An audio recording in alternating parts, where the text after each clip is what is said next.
Сәлеметсіздер ме менің құрметті оқырмандарым. Бүгін сіздерге өте дәмді, жұмсақ болып шығатын гуляш дайындауды үйрететін боламын. Егер де менің каналым ұнаса, тіркеліп кетіңіздер.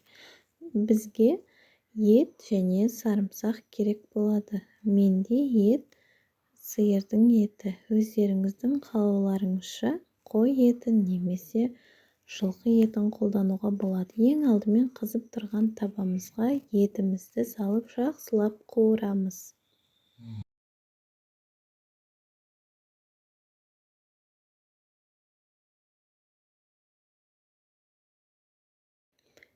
Етімізді жақсылап қуырып болғасын сарымсағымызды саламыз және де жақсылап араластырамыз.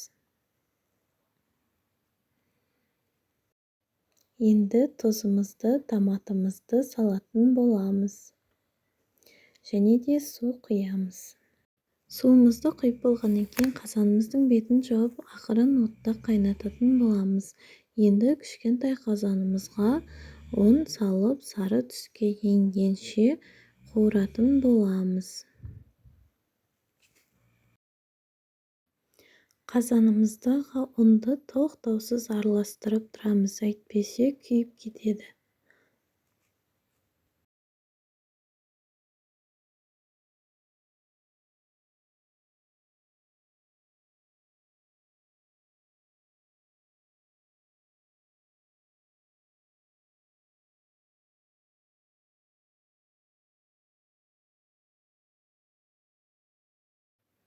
Мінекей ұнымыз сары түске енді алып қоямыз.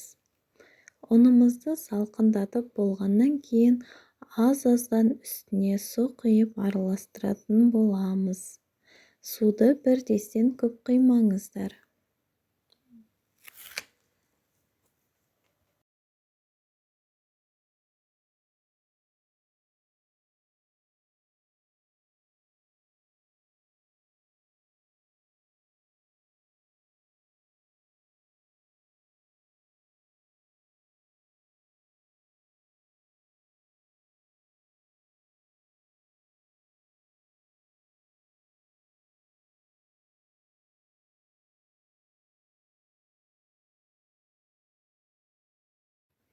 Мінекей ұнымызға су араластырып болдық. Осылай сұйық күйде болу керек.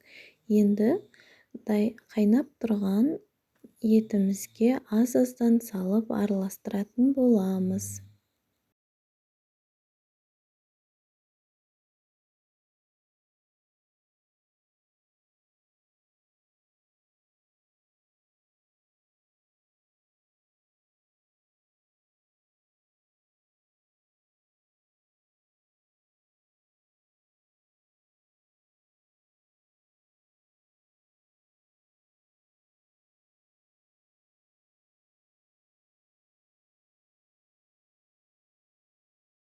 Мінекей гуляшымызды жақсылап араластырдық. Егер де сіздерде қою болса, су араластыруға болады. Енді қазанымыздың бетін жауып кішкене қайнатамыз.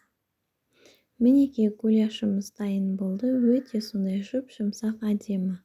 Гарнирге рис немесе пюре беруге болады. Менде рис. Астарыңыз дәмді болсын.